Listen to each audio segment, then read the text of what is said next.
Hello everyone. Differential Geometry Session 3 Parameterized Curve and Velocity Vector എന്ന ടോപ്പിക്കാണ് ഇന്നത്തെ ക്ലാസ്സിൽ നമ്മൾ ഡിസ്കസ് ചെയ്യുന്നത്. Parameterized curve. A parameterized curve in Rn plus 1 is a smooth function alpha from I to R raised to n plus 1 where I is some open interval in R.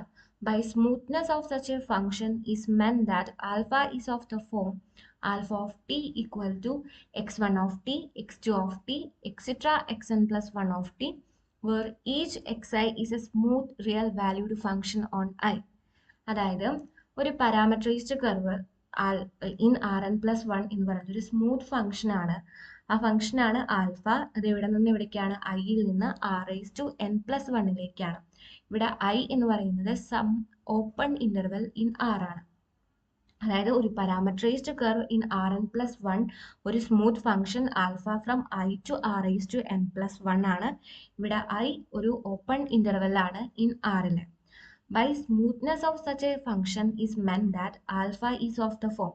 നമ്മൾ last ക്ലാസ്സിൽ പറഞ്ഞിട്ടുണ്ടായിരുന്നു, ഒരു smooth function, ഒരു function ഒരു യുവിൽ നിന്ന് R raise to കെയിലേക്കുള്ള ഒരു function smooth ആണെന്ന് പറയണമെങ്കിൽ അതിൻ്റെ കമ്പോണന്റ് ഫംഗ്ഷൻസുകളെല്ലാം സ്മൂത്ത് ആയിരിക്കണം.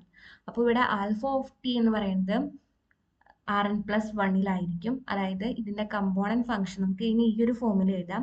ഇവിടുത്തെ കമ്പോണന്റ് ഫംഗ്ഷൻസുകളായിട്ടുള്ള X one, X two, etcetera X N plus one of ടികളെല്ലാം എന്തായിരിക്കണം? സ്മൂത്ത് ആയിരിക്കണം. Where each X I is a smooth real valued function on I ആയിരിക്കണം. അപ്പോൾ ഇത്രയും കാര്യങ്ങളാണ് പാരാമെട്രൈസ്ഡ് കർവായിട്ട് ബന്ധപ്പെട്ട് നമുക്ക് അറിയേണ്ടത്. ഇനി നെക്സ്റ്റ് വെലോസിറ്റി വെക്റ്റർ എന്താണ് എന്ന് നമുക്ക് നോക്കാം. Velocity vector. The velocity vector at time t belongs to I of the parameterized curve alpha from I to R raised to n plus 1 is the vector at alpha of t defined by alpha dot of t equal to alpha of t d alpha of t by dt. This equal to alpha of t dx1 of t by dt etc. dxn plus 1 of t by dt. അതായത് velocity vector at time t of the parameterized curve alpha from I to R raised to n plus 1. അതായത് alpha എന്ന് പറഞ്ഞ ഒരു parametrised കർവിന്റെ velocity vector at time T where T belongs to I എന്ന് പറയുന്നത് എന്താണ്? Vector at alpha of T ആണ്. അതായത് നമ്മളൊരു പാരാമെട്രൈസ്ഡ് കർവ് എടുത്തു, ആ പാരാമെട്രൈസ്ഡ് കർവിന്റെ velocity vector at time T, ഇപ്പൊ ആൽഫയാണ് നമ്മുടെ പാരാമെട്രൈസ്ഡ് കർവെങ്കിൽ ആ പാരാമെട്രൈസ്ഡ് കർവിന്റെ velocity vector at time T എന്ന് പറയുന്നത് എന്താണ്? ഒരു വെക്റ്റർ ആയിരിക്കും അറ്റ് ആൽഫ ഓഫ് ടി.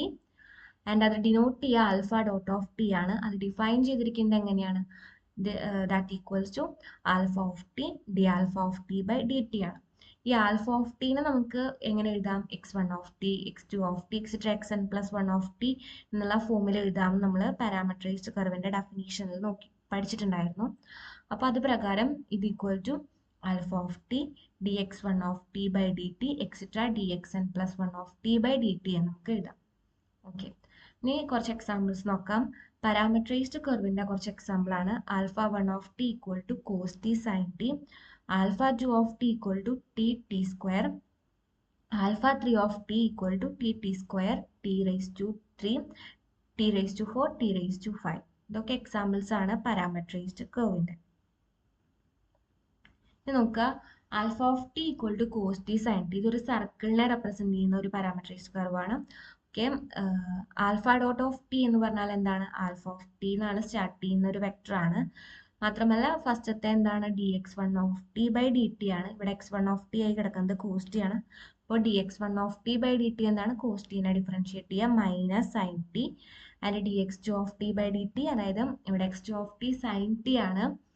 അപ്പോൾ നമുക്ക് എന്ത് എഴുതാം? അതിനെ ഡെറിവേറ്റ് ചെയ്യുമ്പോൾ കോസ് ടി കിട്ടും. ഇനി ആൽഫ ഡോട്ട് ഓഫ് സീറോ, ടിയുടെ സ്ഥാനത്ത് സീറോ കൊടുക്കുക, ടി പൈ ബൈ ടു കൊടുക്കുക. അപ്പോൾ alpha dot of pi by two കണ്ടുപിടിക്കുമ്പോൾ നമുക്ക് ഇങ്ങനെ കിട്ടും. Alpha dot of T is tangent vector at alpha of T ആണ്. അതായത് ആൽഫ ഡോട്ട് ഓഫ് ടി, അതായത് ആൽഫ ഓഫ് ടി ആൽഫ ഒരു പാരാമെട്രൈസ്ഡ് കർവാണ്. അപ്പോൾ നമ്മൾ ആൽഫ ഡോട്ട് ഓഫ് ടി കണ്ടുപിടിച്ചാൽ നമുക്ക് കിട്ടുക എന്താണ്? അറ്റ് ആൽഫ ഓഫ് ടിയിലുള്ള ടാൻജന്റ് വെക്റ്റർ ആണ്. Velocity vector is tangent to the curve alpha at alpha of T. ഈ എക്സാമ്പിൾ നോക്കുക. Alpha of T cos T sine T ഒരു സർക്കിളിനെയാണ് റെപ്രസെന്റ് ചെയ്യുന്നത്. അപ്പൊ ആൽഫ ഓഫ് ടി എടുത്തിട്ട് നമ്മൾ ആൽഫ ഡോട്ട് ഓഫ് ടി കണ്ടുപിടിച്ചാൽ ആ പോയിന്റിലെ ടാൻജന്റ് ആണ് നമുക്ക് കിട്ടുക. അതാണ് അവിടുത്തെ വെലോസിറ്റി വെക്റ്റർ, അതായത് ആൽഫ ഡോട്ട് ഓഫ് ടി എന്ന് പറയുന്നത്.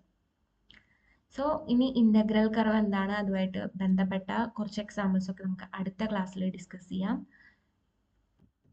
Thank you.